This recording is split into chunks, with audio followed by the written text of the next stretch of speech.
Welcome to The Explainer. Let's talk about one of the biggest questions out there. What happens after we die? Today, we're going to break down a really fascinating source that analyzes three different Christian frameworks for the afterlife, and each one has some pretty profound implications for justice and mercy. So, let's jump right into the heart of the matter, the central dilemma our source brings up. Is the afterlife just a simple pass-fail grade for all of eternity? I mean, think about it. This one question really sets the stage for everything we're about to dig into. Okay, so that brings us right to our first section, the afterlife dilemma. This is where our source really starts to unpack the moral problem with a strict, heaven or hell system. Okay, check out this example our source uses to really frame the problem. It's pretty stark. Imagine two people, right?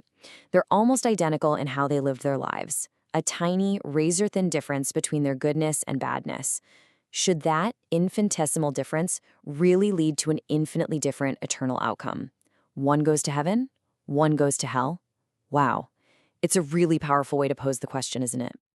All right, so with that huge dilemma hanging in the air, let's look at the first model our source examines. This is what you might call the traditional two-path model, which is really prominent in the evangelical Protestant framework. So at the very heart of this model is this idea of salvation by faith. The core belief here is that your eternal fate, it isn't decided by weighing your good deeds against your bad deeds on some kind of cosmic scale. Nope. It's about being saved by grace, which you get through faith in Jesus Christ. And this verse right here from Ephesians is often the go-to scriptural foundation for that faith alone doctrine. See, it creates a very clear, very distinct line for salvation. You either have that saving faith, or you don't. It's pretty black and white.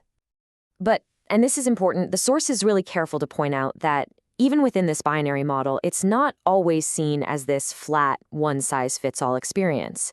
A lot of theologians actually believe in different degrees of reward in heaven, or on the flip side, punishment in hell. So the idea is that God's judgment is still proportional, based on a person's life. Okay, but what if there's a middle ground? What if there's an intermediary step? Well, that brings us to our second framework, the Catholic model. And this one introduces a third possible place to go. And that third destination is, of course, purgatory. Now, the way it's described here is not as some kind of second chance to get saved. It's more like a merciful waiting room, a period of refinement for souls who are already saved, but they're just not quite perfected enough to enter heaven yet. So here's the crucial takeaway on this one. Purgatory definitely softens that hard binary we were just talking about. But, and it's a big but, it doesn't get rid of it completely. For those who are considered unrepentant, eternal damnation is still very much on the table in this framework. All right, now let's get into the third model, which our source presents as a really radical break from the pass-fail system altogether. This is the Latter-day Saint framework. So instead of that hard pass/fail line, this framework describes a graduated system. Think of it like a spectrum of eternal reward. It's based on a vision that's recorded in their scripture, the Doctrine and Covenants, and this model teaches that pretty much everyone is ultimately saved to some degree of glory. And the source points to this specific verse in 1 Corinthians as a key piece of scripture for this idea. Now, other theologies might interpret this verse differently, for sure, but in Latter-day Saint doctrine, it's seen as a direct description of three distinct kingdoms, or you could say levels of glory in the afterlife. And here are those different levels. At the very top, you have celestial glory, which is likened to the sun. Then there's terrestrial glory, like the moon. And finally, telestial glory, which is compared to the stars. And just like stars differ in brightness, this glory has countless variations within it. To make this a little easier to wrap your head around, the source gives us this really helpful modern analogy. Think of it like graduation. The celestial kingdom, that's like a divine doctoral program. The terrestrial is for good, honorable people, kind of like college honor students. And then the telestial includes this huge range of people who still graduate, even if some of them, just barely passed. Now, this is super important. Our source makes it clear that this model is not just simple universalism where everybody gets a free pass. No, it really emphasizes that justice has to be served.